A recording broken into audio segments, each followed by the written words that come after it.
नमस्कार साथियों, स्वागत है आपका बैंकर साथी चैनल में।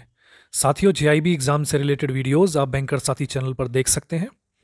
वीडियोस आपको पसंद आते हैं तो उन्हें लाइक करें, साथ ही चैनल को सब्सक्राइब करें और बेल आइकन प्रेस करें ताकि आने वाली वीडियोस की नोटिफिकेशन आपको टाइमली मिलती रहे। इस वीडियो में हम डिस्कस करेंगे जेआईबी के पेपर 3 की यूनिट 52, जिसका नाम है minor admitted to the benefits of the partnership. इसमें हम देखेंगे कि जब माइनर को पार्टनरशिप में शामिल किया जाता है तो माइनर की पोजीशन क्या रहती है और क्या वो फुल फ्लेज्ड पार्टनर हो सकता है या फिर क्या उनके राइट्स हैं, क्या लायबिलिटीज़ हैं। तो शुरू करते हैं। साथियों, माइनर जो है वो कॉन्ट्रैक्ट करने के लिए एलिजिबल नहीं होते हैं as per Indian contract act.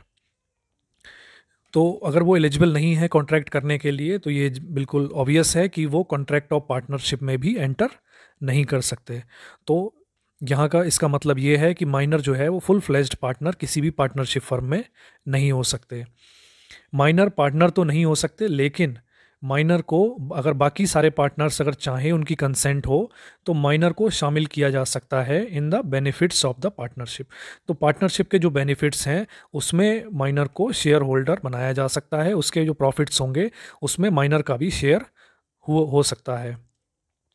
लेकिन किसी भी सर्कमस्टांसेस में, किसी भी कंडीशन में माइनर की लायबिलिटी नहीं होगी फर्म के किसी भी एक्शन के प्रति। यानी कि माइनर जो है प्रॉफिट्स में तो पार्ट हो सकता है, प्रॉफिट शेयर कर सकता है, लेकिन लायबिलिटी फर्म की जो होगी वो माइनर शेयर नहीं करेगा, उसकी लायबिलिटी नहीं होगी फर्म के एक्शन अगर कोई है तो। माइनर के पास राइट है कि वो शेयर कर सकता है प्रॉपर्टी, प्रॉफिट्स, जैसा भी उनमें एग्रीमेंट हुआ हो, पार्टनर्स ने जैसा एग्री किया हो, जैसे कंसेंट दी हो, उस हिसाब से वो अपने शेयर में उसका पार्ट हो सकता है, प्रॉपर्टी में उसका पार्ट हो सकता है। और माइनर के पास ये भी राइट है कि वो फर्म के अकाउंट भी एक्सेस कर सकता है, यानी कि फर्म की बुक्स, उनके अकाउंट्स जो हैं माइनर एक्सेस कर सकता है।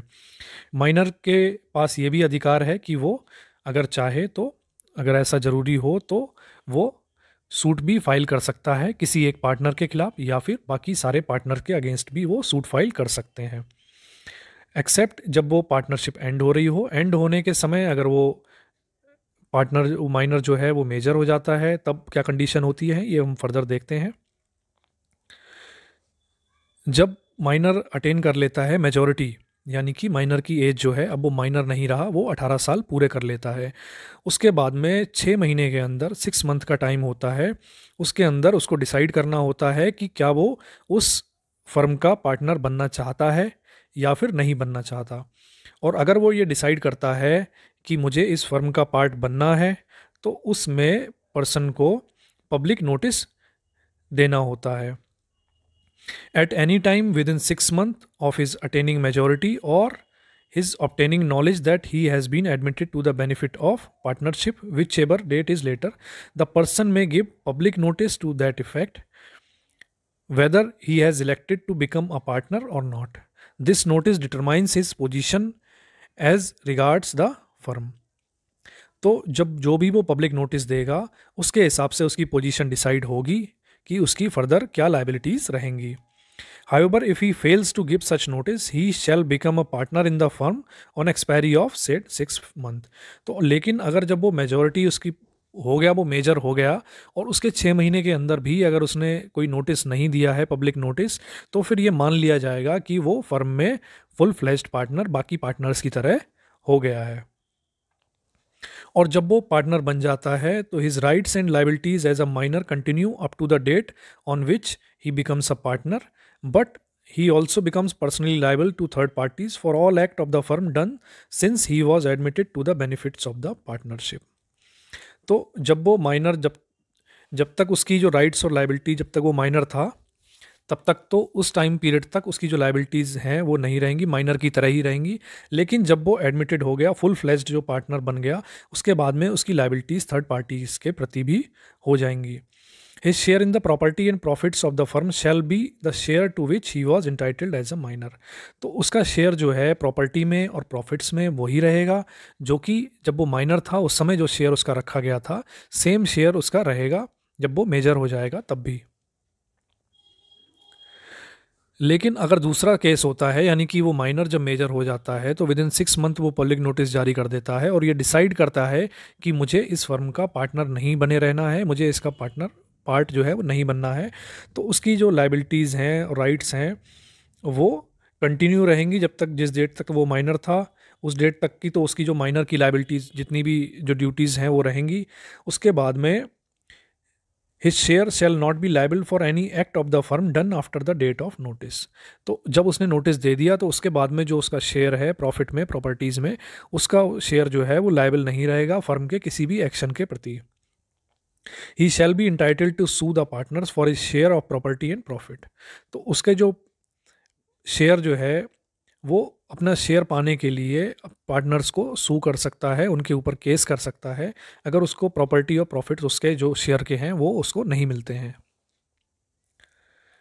अब पार्टनर का रिटायरमेंट का क्या सीन होता है, कैसे होते हैं? तो पार्टनर में retire with the consent of all other partners. तो कोई पार्टनर अगर कंटिन्यू नहीं करना चाहता पार्टनरशिप में, तो वो बाकी सारे पार्टनर्स की कंसेंट के साथ रिटायर हो सकता है in accordance with N express agreement by the partner.